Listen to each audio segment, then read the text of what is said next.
ഇപ്പോൾ സോഷ്യൽ മീഡിയയിൽ വളരെ പ്രചാരമുള്ള ഒരു വാക്കാണ് നാച്ചുറോപ്പതി. ഞാൻ ചിന്തിച്ചത് അലോപ്പതി, ഹോമിയോപ്പതി പോലൊന്നായിരിക്കും ഈ നാച്ചുറോപ്പതിയും എന്നാണ്.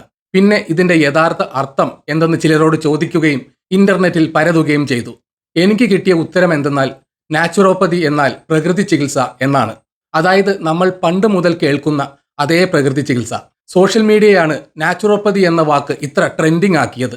പ്രകൃതി ചികിത്സ അഥവാ നാച്ചുറോപ്പതി കേൾക്കുമ്പോൾ പലർക്കും ആശ്വാസം നൽകുന്ന ഒരു വാക്കാണ്.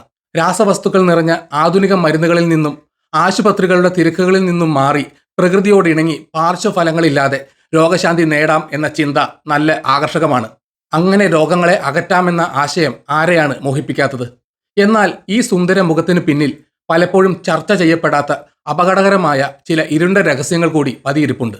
മാധ്യമ റിപ്പോർട്ടുകളുടെയും വിദഗ്ധ അഭിപ്രായങ്ങളുടെയും അടിസ്ഥാനത്തിൽ പ്രകൃതി ചികിത്സയുടെ മറഞ്ഞിരിക്കുന്ന അപകടങ്ങളെക്കുറിച്ചുള്ള ആഴത്തിലുള്ള ഒരു അന്വേഷണമാണിത്. നമസ്കാരം, ഞാൻ രഞ്ജിത്ത് കൃഷ്ണൻ. പുതിയ വീഡിയോയിലേക്ക് എല്ലാവർക്കും സ്വാഗതം. പ്രകൃതി ചികിത്സയുടെ ഏറ്റവും വലിയ ആകർഷണം അതിലെ പ്രകൃതിദത്തം എന്ന വാക്കാണ്. പ്രകൃതിയിൽ നിന്നെടുക്കുന്നതൊന്നും ദോഷം ചെയ്യില്ല എന്നൊരു പൊതുവായ വിശ്വാസമുണ്ട്.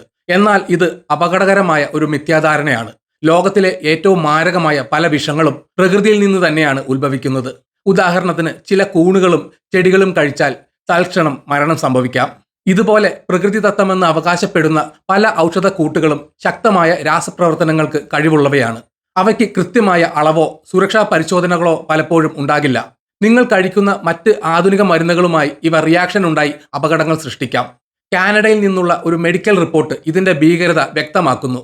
ഒരു പ്രകൃതി ചികിത്സാ കേന്ദ്രത്തിൽ മുറിവുണങ്ങാനായി നൽകിയ ഒരു ഇൻട്രാവീനസ് മിശ്രിതത്തിൽ സെലീനിയം എന്ന മിനറലിന്റെ അളവ് 1000 മടങ്ങ് കൂടിപ്പോയതിനെ തുടർന്ന് ഒരു രോഗി മരണപ്പെട്ടു. പ്രകൃതിദത്തമായ ധാതുക്കൾ പോലും തെറ്റായ അളവിൽ ഉപയോഗിച്ചാൽ എത്രമാത്രം മാരകമാകാം എന്നതിന്റെ വ്യക്തമായ ഉദാഹരണമാണിത്. ആധുനിക വൈദ്യശാസ്ത്രത്തിൽ ഓരോ മരുന്നും വർഷങ്ങളുടെ ഗവേഷണത്തിനും ക്ലിനിക്കൽ പരീക്ഷണങ്ങൾക്കും ശേഷമാണ് രോഗികളിലേക്ക് എത്തുന്നതെങ്കിൽ പല പ്രകൃതി ചികിത്സാ ഉൽപ്പന്നങ്ങളും അത്തരം യാതൊരു സുരക്ഷാ മാനദണ്ഡങ്ങളും പാലിക്കാതെയാണ് വിപണിയിലെത്തുന്നത്. ആധുനിക വൈദ്യശാസ്ത്രം തെളിവുകളെ അടിസ്ഥാനമാക്കിയുള്ള ചികിത്സ, അതായത് എവിഡൻസ് ബേസ്ഡ് മെഡിസിൻ എന്ന തത്വത്തിലാണ് പ്രവർത്തിക്കുന്നത്. അതായത് ഒരു ചികിത്സ ഫലപ്രദമാണോ എന്ന് സംശയാതീതമായി ശാസ്ത്രീയമായി തെളിയിക്കപ്പെടണം. എന്നാൽ പ്രകൃതി ചികിത്സയിലെ പല രീതികളും ഇത്തരം ശാസ്ത്രീയ അടിത്തറയില്ലാത്തവയാണ്. പ്രാണശക്തി എന്ന വൈറ്റൽ ഫോഴ്സ് പോലുള്ള സങ്കല്പങ്ങളെ അടിസ്ഥാനമാക്കിയാണ് ഇവയിൽ പലതും പ്രവർത്തിക്കുന്നത്. ഇതിന് ശാസ്ത്രീയമായി നിലനിൽപ്പില്ല. ഇത്തരം ചികിത്സകളിൽ ചിലത് കപടശാസ്ത്രത്തിന്റെ ഓർ സ്യൂഡോ സയൻസ് ഗണത്തിൽപ്പെടുന്നവയാണ്. ഉദാഹരണത്തിന് ഇറിഡോളജി, കണ്ണിന്റെ ഐറിസ് നോക്കി ശരീരത്തിലെ രോഗങ്ങൾ കണ്ടെത്താമെന്ന് അവകാശപ്പെടുന്ന രീതിയാണിത്.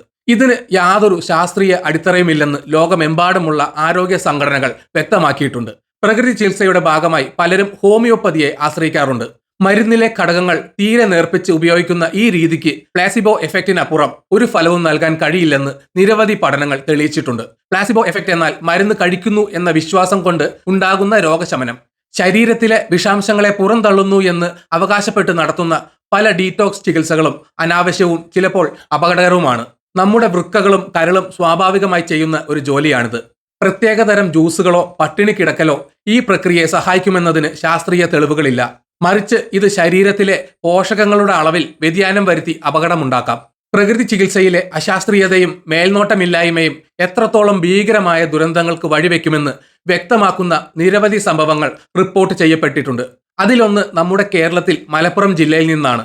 2018 ടൈംസ് ഓഫ് ഇന്ത്യ റിപ്പോർട്ട് ചെയ്ത ഈ വാർത്ത കേരളത്തെ ഞെട്ടിച്ച ഒന്നായിരുന്നു. മഞ്ചേരിയിലെ ഒരു പ്രകൃതി ചികിത്സാ കേന്ദ്രത്തിൽ വാട്ടർ ബർത്തിലൂടെ പ്രസവിച്ച 23 വയസ്സുള്ള ഒരു യുവതി മണിക്കൂറുകൾക്കുള്ളിൽ മരണപ്പെട്ടു. പ്രസവത്തെ തുടർന്നുണ്ടായ അമിത രക്തസ്രാവമാണ് മരണകാരണം. ജില്ലാ മെഡിക്കൽ ഓഫീസർ നടത്തിയ അന്വേഷണത്തിൽ ഇത് വ്യക്തമായ വൈദ്യശാസ്ത്രപരമായ അനാസ്ഥയാണെന്ന് കണ്ടെത്തി. യോഗ്യതയില്ലാത്ത ചികിത്സകൻ അശാസ്ത്രീയമായ രീതിയിൽ പ്രസവം കൈകാര്യം ചെയ്തതാണ് യുവതിയുടെ ജീവനെടുത്തത്. ഈ സംഭവത്തിൽ ചികിത്സകനെതിരെ നിയമ നടപടിക്ക് ശുപാർശ ചെയ്യുകയുമുണ്ടായി. പ്രകൃതിയോട് ഇണങ്ങിയുള്ള പ്രസവം എന്ന മനോഹരമായ വാഗ്ദാനത്തിൽ വിശ്വസിച്ച് ആധുനിക വൈദ്യസഹായം വേണ്ടെന്ന് വെച്ച ഒരു കുടുംബത്തിന് നഷ്ടമായത് സ്വന്തം മകളുടെ ജീവനായിരുന്നു. ഇത് ഒറ്റപ്പെട്ട സംഭവമല്ല. ചികിത്സിച്ച് ഭേദമാക്കാവുന്ന ക്യാൻസർ, പ്രമേഹം, ഹൃദ്രോഗം തുടങ്ങിയ ഗുരുതരമായ രോഗങ്ങൾക്ക് ആധുനിക ചികിത്സ വേണ്ടെന്ന് വെച്ച് പ്രകൃതി ചികിത്സയെ മാത്രം ആശ്രയിച്ച് രോഗം മൂർച്ഛിച്ച് മരണപ്പെട്ട നിരവധി ആളുകളുടെ കഥകൾ ലോകമെമ്പാടും റിപ്പോർട്ട് ചെയ്യപ്പെട്ടിട്ടുണ്ട്. ചികിത്സയുടെ പേരിൽ നടക്കുന്ന സാമ്പത്തിക ചൂഷണം പ്രകൃതി ചികിത്സാ രംഗത്തെ മറ്റൊരു കറുത്ത അധ്യായമാണ്. നാച്ചുറോപ്പതി ചികിത്സ ഇന്നേ വരെ തേടിയിട്ടില്ലെങ്കിലും അതിന്റെ വളരെ അടുത്തുവരെ എത്തിയിട്ടുള്ള ഒരു അനുഭവം എനിക്കുമുണ്ട്. വെരിക്കോസ് സംബന്ധമായ പ്രശ്നങ്ങൾക്കുള്ള ഒരു ചികിത്സയുടെ പരസ്യം കണ്ടിട്ടാണ് ഞാനും അമ്മയും ഒരു ക്ലിനിക് തേടി പോയത്. ഗൂഗിൾ മാപ്പ് ഒക്കെ വെച്ച് വളരെ കഷ്ടപ്പെട്ടാണ് ക്ലിനിക്ക് കണ്ടുപിടിച്ചത്. കൊച്ചി പനമ്പള്ളി നഗറിന്റെ ഉള്ളിൽ ഏതോ അധോലോകത്തായിരുന്നു ക്ലിനിക്ക്. സൗഖ്യമെന്നോ മറ്റോ ആണ് അതിന്റെ പേര്. അവിടെ ഞാൻ കുറച്ചു നേരം വെയിറ്റ് ചെയ്തു. പിന്നെ അമ്മയ്ക്കെന്തോ ഡൗട്ട് അടിച്ചു. മോഡേൺ മെഡിസിൻ റിലേറ്റഡ് ക്ലിനിക്ക് ആണെന്നാണ് കരുതിയത്. പക്ഷേ അവിടെ മറ്റു പേഷ്യൻസ് ഒക്കെ 4000 തൊട്ട് 5000 രൂപയ്ക്ക് മരുന്നുകൾ ഒക്കെ വാങ്ങിപ്പോകുന്നു. മരുന്നുകൾ എന്ന് പറയാൻ പറ്റില്ല, സപ്ലിമെന്റ്സ് എന്ന് വിളിക്കാം. അപ്പോൾ തന്നെ ഞാനും അമ്മയും ഇപ്പോൾ വരാമെന്ന് പറഞ്ഞ് അവിടെ നിന്ന് ഇറങ്ങി. അവിടുത്തെ ചികിത്സകൻ സോഷ്യൽ മീഡിയയിൽ നാച്ചുറോപ്പതി ചികിത്സയെപ്പറ്റി വീഡിയോ ഒക്കെ ഇടുന്ന വ്യക്തിയാണ്. അതുകൊണ്ട് ഞാൻ പേര് പറയുന്നില്ല. ശരിക്കും ഇവർക്ക് ഡോക്ടർ എന്ന് പേരിന്റെ കൂടെ ചേർക്കാൻ അനുവദിക്കരുത് എന്നാണ് എന്റെ അഭിപ്രായം. ഗുജറാത്ത് ഹൈക്കോടതിയുടെ ഒരു വിധി പ്രകാരം ആ സംസ്ഥാനത്ത് നാച്ചുറോപ്പതി പ്രാക്ടീഷണർക്ക് ഡോക്ടർ എന്ന് പേരിന്റെ കൂടെ ചേർക്കാൻ കഴിയില്ല. പ്രത്യേകിച്ച് മറ്റ് ചികിത്സകളൊന്നും പാലിക്കാതെ നിരാശരായിരിക്കുന്ന രോഗികളെയാണ് ഇവർ ലക്ഷ്യം വെക്കുന്നത്. മുംബൈയിൽ നടന്ന ഒരു സംഭവം ഇതിന് ഉദാഹരണമാണ്. കാൽമുട്ട് വേദന കൊണ്ട് വലഞ്ഞ 70 വയസ്സുള്ള ഒരു സ്ത്രീക്ക് ഒരു നാച്ചുറോപാത്ത് അത്ഭുതകരമായ ശമനം വാഗ്ദാനം ചെയ്തു. വീട്ടിലെത്തി മുട്ടിൽ ചെറിയൊരു മുറിവുണ്ടാക്കി എന്തോ ദ്രാവകം പുറത്തെടുത്ത ശേഷം മഞ്ഞൾ പുരട്ടി ഒരു മരുന്നും നൽകി. അതിനായി ഇയാൾ ഈടാക്കിയത് 60,000 രൂപയായിരുന്നു. പിന്നീട് അന്വേഷിച്ചപ്പോഴാണ് ആ വിലാസത്തിൽ ഒരു ക്ലിനിക്ക് പോലും ഇല്ലെന്നും താൻ കബളിപ്പിക്കപ്പെട്ടെന്നും ആ സ്ത്രീ തിരിച്ചറിയുന്നത്. ഇതുപോലെ റിസൾട്ട് പ്രൂവ് ചെയ്യാത്ത സപ്ലിമെന്റുകൾക്കും എണ്ണകൾക്കും ആയിരക്കണക്കിന് രൂപയാണ് പല പ്രകൃതി ചികിത്സാ കേന്ദ്രങ്ങളും ഈടാക്കുന്നത്. ഗുരുതരമായ രോഗം ബാധിച്ചവർ എങ്ങനെയെങ്കിലും രക്ഷപ്പെടാമെന്ന പ്രതീക്ഷയിൽ തങ്ങളുടെ സമ്പാദ്യം മുഴുവൻ ഇത്തരം ചികിത്സകൾക്കായി ചെലവഴിക്കുകയും അവസാനം രോഗവും കടവും മാത്രം ബാക്കിയാവുകയും ചെയ്യുന്ന ദയനീയമായ കാഴ്ചകൾ സാധാരണമാണ്. ഇന്ത്യയിൽ പ്രകൃതി ചികിത്സകർ പല തട്ടുകളിലുണ്ട്. BNYS bachelor of naturopathy and yogic sciences ഡോക്ടർമാർ. ഇത് 5.5 വർഷത്തെ അംഗീകൃത മെഡിക്കൽ ബിരുദമാണ്. ഇവർക്ക് ആധുനിക വൈദ്യശാസ്ത്രത്തിന്റെ അടിസ്ഥാന പാഠങ്ങളും പഠിപ്പിക്കുന്നുണ്ട്. ഡിപ്ലോമ ഹോൾഡർമാർ 1-2 വർഷത്തെ ഡിപ്ലോമ കോഴ്സുകൾ കഴിഞ്ഞവർ. ഇവരുടെ അറിവിന് പരിമിതികളുണ്ട്. പരമ്പരാഗത ചികിത്സകർ. ഇവർക്ക് യാതൊരു ഔദ്യോഗിക വിദ്യാഭ്യാസ യോഗ്യതയുമില്ലാതെ പാരമ്പര്യ അറിവ് മാത്രം വെച്ച് ചികിത്സിക്കുന്നവരാണ്. ഇവിടെയാണ് ഏറ്റവും വലിയ അപകടം പതിയിരിക്കുന്നത്. സാധാരണക്കാർക്ക് ഇവരെ തമ്മിൽ തിരിച്ചറിയാൻ പലപ്പോഴും സാധിക്കാറില്ല. ഒരു ഡോക്ടറുടെ യോഗ്യത ചോദിച്ചു മനസ്സിലാക്കേണ്ടത് രോഗിയുടെ അവകാശമാണ്. ഇതിനെല്ലാം പുറമെ ഇന്ത്യയിലെ ഗുണനിലവാര നിയന്ത്രണ സംവിധാനങ്ങളും ദുർബലമാണ്.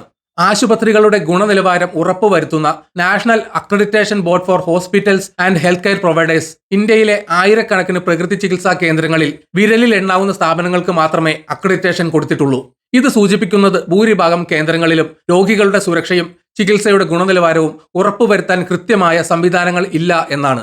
പ്രകൃതി ചികിത്സ പ്രോത്സാഹിപ്പിക്കുന്ന പല കാര്യങ്ങളും നല്ല ഭക്ഷണം, വ്യായാമം, യോഗ, മാനസിക സമ്മർദ്ദം കുറയ്ക്കൽ ഇവയെല്ലാം ആരോഗ്യകരമായ ജീവിതത്തിന് അത്യന്താപേക്ഷിതമാണ്.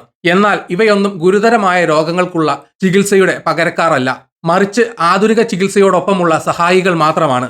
പ്രകൃതി ചികിത്സയെ സമീപിക്കുമ്പോൾ ഒരു ഉപഭോക്താവ് എന്ന നിലയിൽ നിങ്ങൾ അതീവ ജാഗ്രത പുലർത്തണം. ചികിത്സിക്കുന്ന ആളുടെ യോഗ്യത എന്താണെന്ന് ചോദിച്ച് മനസ്സിലാക്കുക. നിർദ്ദേശിക്കുന്ന ചികിത്സയ്ക്ക് ശാസ്ത്രീയമായ തെളിവുകളുണ്ടോ എന്ന് അന്വേഷിക്കുക. എല്ലാ രോഗങ്ങളും മാറ്റും, ഒറ്റമൂലി തുടങ്ങിയ വാഗ്ദാനങ്ങളെ സംശയത്തോടെ കാണുക.